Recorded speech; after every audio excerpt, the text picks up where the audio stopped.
High Plains Technology says it's time for school.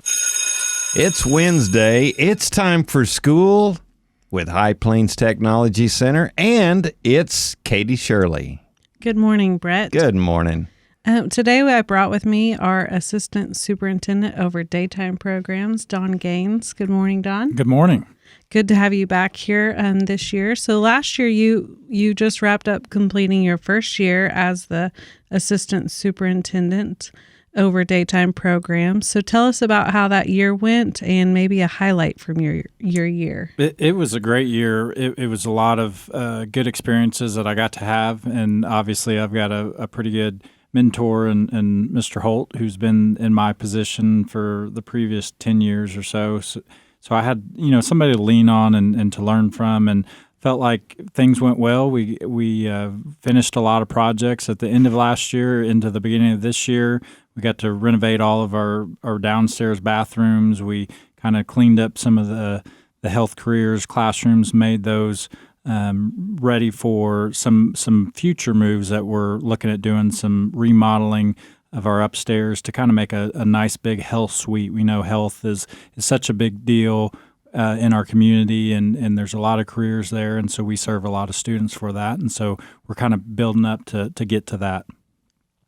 So that'll look totally different for our outside people coming in. About what time? Is that like this year, or will that be next year? We're actually going to start some things probably November, December-ish, really ramp up in January and start seeing changes January, February, and then hopefully have that wrapped up by the time we start school next year. Okay. Which is kind of hard to believe we're already talking about next year. It's October. I know. So, and this year you are taking part of a group called TechCap, right? Which is part of our State Department, a professional development program. It's a leadership program that they run every 2 years, and so I was fortunate enough to be accepted into that. I'm in the 10th class. An interesting fact I learned going to my first session was our old superintendent, Dwight Hughes, was actually in the very first TechCap class, and so it was kind of neat to see that. We had our first meeting at Autry, and so got to see Dwight and hear some leadership things from him, and excited that we get to host TechCap in December.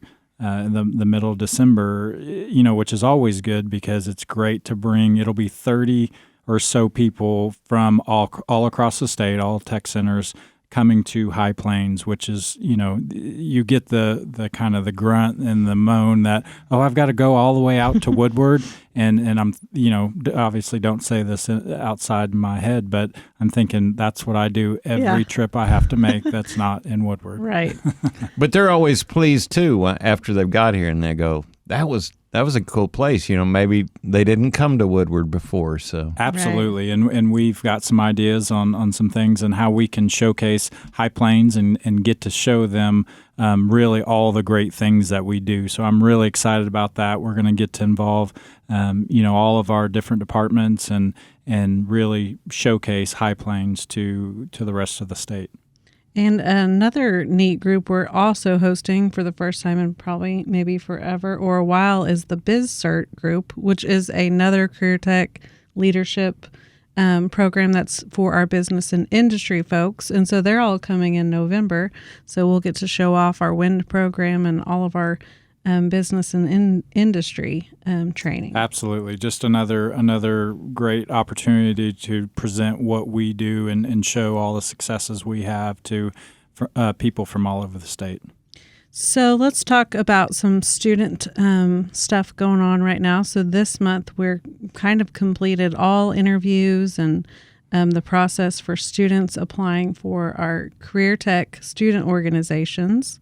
And so let's talk about some of those. Yep, we're excited about that.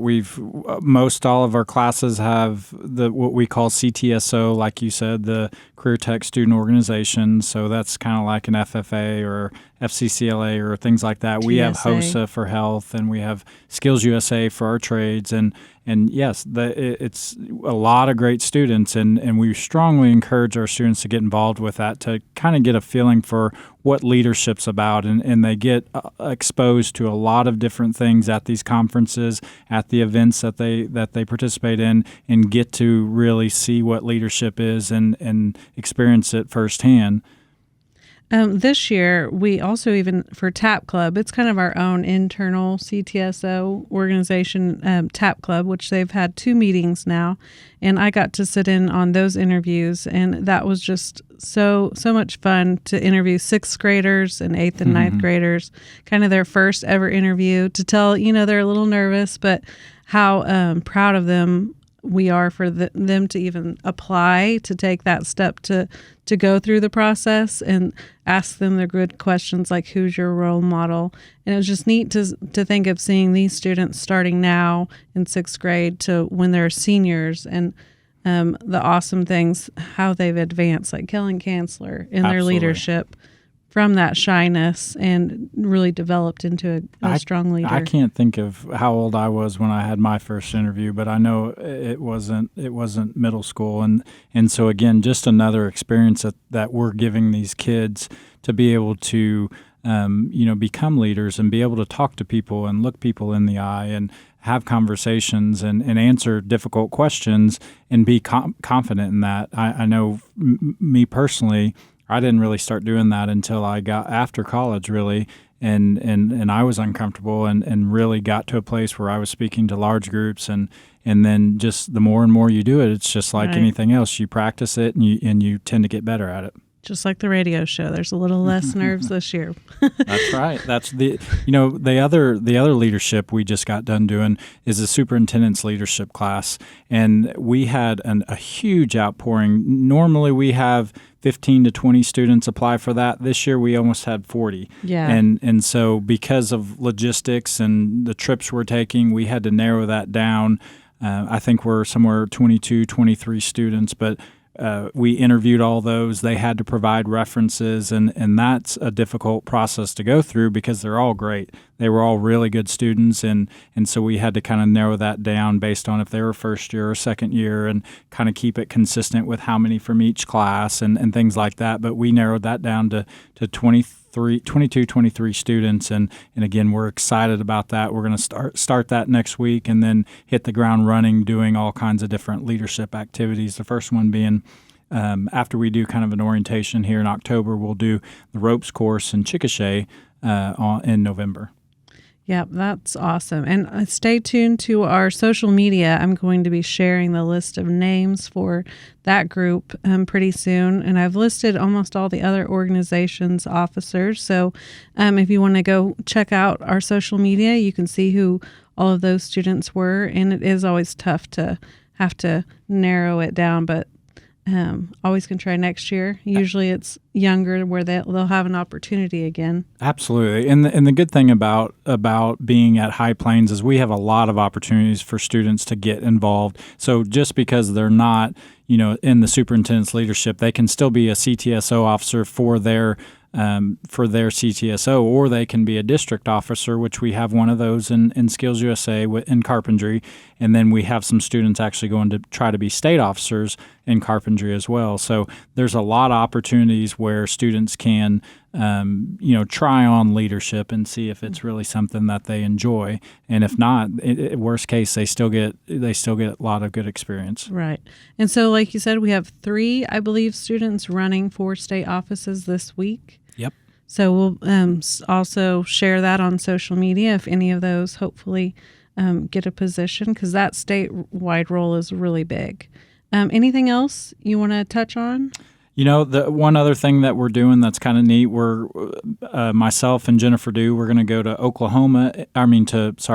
Georgia and look at their career techs. So we have this opportunity where we get to go check out their career techs, and then next year they'll come look at ours. So we get to look at those ideas and see what's going on across the nation, and hopefully bring that back to Woodward, Oklahoma. That's interesting. Now, do you know what they're ranked? Because isn't Oklahoma is very high for career techs. I don't know. I've never seen the official poll, but of course, everybody you talk to here, the Oklahoma's got one of the best career techs, if not the best career tech in the nation. And you always hear Ohio and Georgia's in there as well. But I think it's pretty clear that Oklahoma is number one. So they'll get to learn a lot from us.